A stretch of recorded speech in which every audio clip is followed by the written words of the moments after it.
This triumphant seedling is composed of many active cells.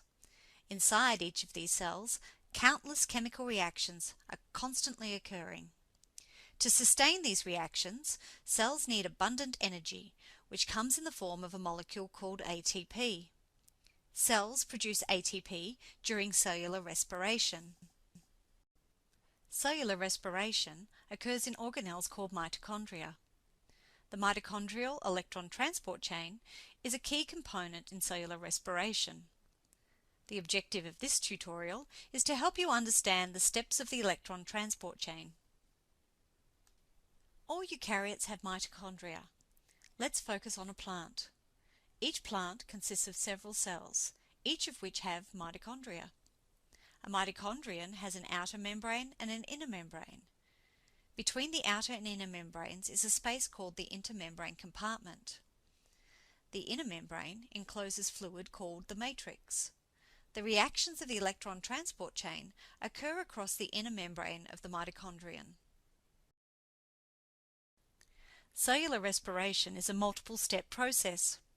Glycolysis and Krebs cycle produce a small amount of ATP and also produce electron carriers called NADH and FADH2.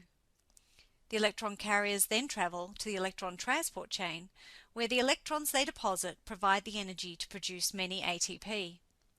In fact, most of the ATP that a cell generates is the product of reactions of the electron transport chain.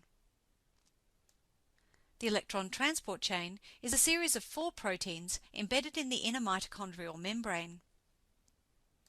So let's start our tour of the electron transport chain with the first membrane protein. NADH donates the 2 electrons it received during glycolysis or the Krebs cycle to the first enzyme of the electron transport chain. These 2 electrons will then travel through the second, third, and fourth proteins. Follow the arrow from the 2 electrons at the first enzyme through the other electron carriers. The electrons release energy as they travel through the proteins that make up the electron transport chain. As we will see, the mitochondrion uses this energy to produce ATP. Now, look at the second enzyme of the transport chain. FADH2, which is produced in the Krebs cycle, contributes electrons to the transport chain at this second enzyme. Like the electrons donated by NADH, the electrons donated by FADH2 also release energy as they travel through the third and fourth membrane proteins of the transport chain. Now, look at the fourth enzyme of the transport chain. Since this enzyme is at the end of the transport chain, it has to get rid of the electrons that it's acquired from the third protein in the chain. Otherwise, the whole chain will stop working as the carrier proteins become clogged with electrons. At the fourth enzyme, the electrons are getting dumped onto an oxygen, which is called a terminal electron acceptor. The oxygen then immediately reacts with free hydrogens to form water, one of the end products of respiration. Oxygen's role as a terminal electron acceptor explains why this gas is essential to the survival of most cells. So what happens with all the energy released by the electrons moving through the transport chain?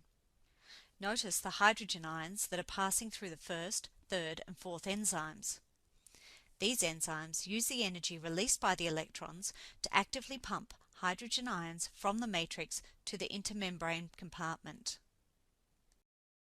This process creates a hydrogen ion gradient, also called a proton gradient, meaning that the concentration of hydrogen ions in the intermembrane compartment is now higher than it is in the matrix.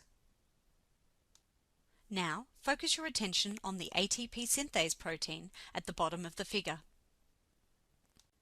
If you follow the black arrow through ATP synthase, you'll see that the hydrogen ions enter ATP synthase from the intermembrane compartment and move through it to the matrix by facilitated diffusion.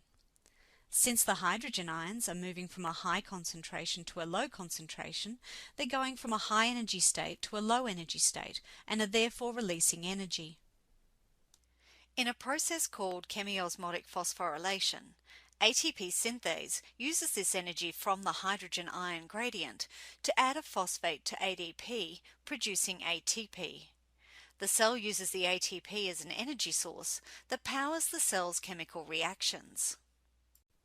For example, the cells of this seedling require much ATP to produce proteins and replicate DNA. Cellular respiration, and especially the electron transport chain, provides the ATP this seedling uses as it grows into a plant.